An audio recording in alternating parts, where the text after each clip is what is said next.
Welcome back to another episode of the only show I know that you can watch me ride around on 92 cubic inches of American muscle through some of the most beautiful places on God's green earth while we read the Bible together. This is Wrenchin' and Riding TV. In the last episode we left off at Genesis 12, and before we get into Abram at this point story, we're going to do Noah's vital statistics here. So, the story of Noah's life involves not one but two great and tragic floods. The world in Noah's day was flooded with evil. The number of those who remembered the God of creation, perfection, and love had dwindled to one. Of God's people, only Noah was left. God's response to the severe situation was a 120-year-long last chance, during which he had Noah build a graphic illustration of the message of his life. Nothing like a huge boat on dry land to make a point. For Noah, obedience meant a long-term commitment to a project. Many of us have trouble sticking to any project, whether or not it is directed by God.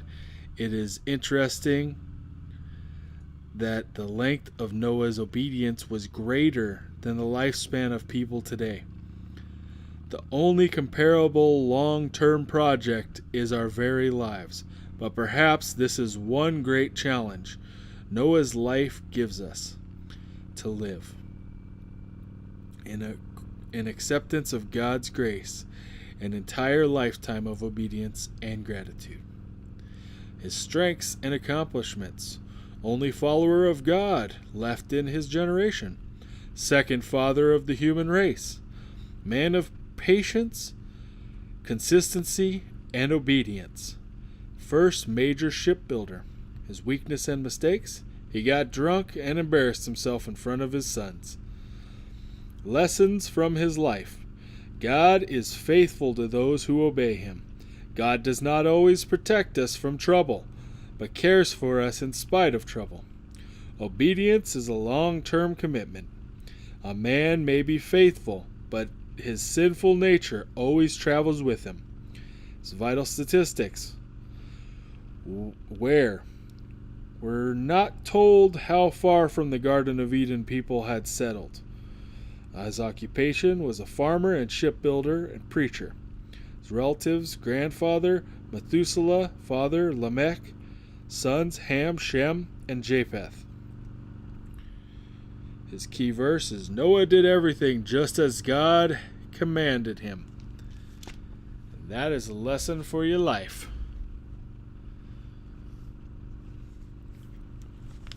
It doesn't matter who stands against you, right? As long as God stands with you, no weapon shall prosper against you. So we are at Genesis 12:1. The call of Abram. Now the Lord had said unto Abram, Get thee out of thy country, and from thy kindred, and from thy father's house, unto a land that I will shew thee. And I will make of thee a great nation, and I will bless thee, and make thy name great, and thou shalt be a blessing. And I will bless them that bless thee, and I will curse them that curse thee. And in thee shall all families of the earth be blessed. So Abram departed, as the Lord had spoken unto him, and Lot went with him. And Abram was 75 years old when he departed out of Haran. And Abram took Sarai his wife, and Lot his brother's son, and all their substance that they had gathered, and the souls that they had gotten in Haran, and they went forth to go into the land of Canaan, and into the land of Canaan they came. And Abram passed through the land unto a place of Shechem, unto the plain of Moreh, and the Canaanite was then in the land. And the Lord appeared unto Abram, and said, Unto thy seed will I give this land. And there builded he an altar to the Lord, who appeared unto him. And he removed from thence unto a mountain on the east of Bethel, and pitched his tent, having Bethel on the west, and Hai on the east. And there he builded an altar unto the Lord, and called upon the name of the Lord. And Abram journeyed, going on still toward the south. Abram goes to Egypt. Genesis 12 and 10. And there was a famine in the land, and Abram went down into Egypt to sojourn there, for the famine was grievous in the land. And it came to pass, when he was come near to enter into Egypt, that he said unto Sarai his wife, Behold now, I know that thou art a fair woman to look upon.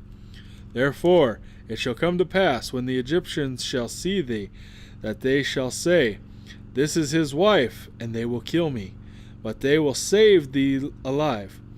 Say, I pray thee, Thou art my sister, that it may be well with me for thy sake, and my soul shall live because of thee. And it came to pass that when Abram was come into Egypt, the Egyptians beheld the woman that she was very fair. The princes also of Pharaoh saw her, and commanded her before Pharaoh, and the woman was taken into Pharaoh's house. And he entreated Abram well for her sake, and he had sheep and oxen and he-asses, and men-servants and maidservants, and she-asses and camels. And the Lord plagued Pharaoh and his house with great plagues because of Sarai, Abram's wife. And Pharaoh called Abram and said, What is this that thou hast done unto me? Why didst thou not tell me that she was thy wife? Why saidst thou, She is my sister, so I might have taken her to me to wife? Now, therefore, behold thy wife, take her, and go thy way. And Pharaoh commanded his men concerning him, and they sent him away, and his wife, and all that he had. All right, Genesis 13. Abram and Lot part. And Abram went up out of Egypt, he and his wife, and all that he had, and Lot with him, into the south. And Abram was very rich in cattle, in silver and gold. And he went on his journeys from the south even to Bethel, unto the place where his tent had been at the beginning between Bethel and Hai, unto the place of the altar which he had made there at the first. And there Abram called on the name of the Lord. And Lot also, which went with Abram, had flocks and herds and tents. And the land was not able to bear them, so they might dwell together, for their substance was great, so that they could not dwell together. And there was a strife between the herdmen of Abram's cattle and the herdmen of Lot's cattle. And the Canaanite and the Perizzite dwelled then in the land. And Abram said unto Lot, There be no strife, I pray thee, between me and thee, and between thy herdmen and thy herdmen. for we be brethren. Is not the whole land before thee? Separate thyself, I pray thee, from me. If thou wilt take the left hand, then I will go to the right. Or if thou depart to the right hand, then I will go to the left.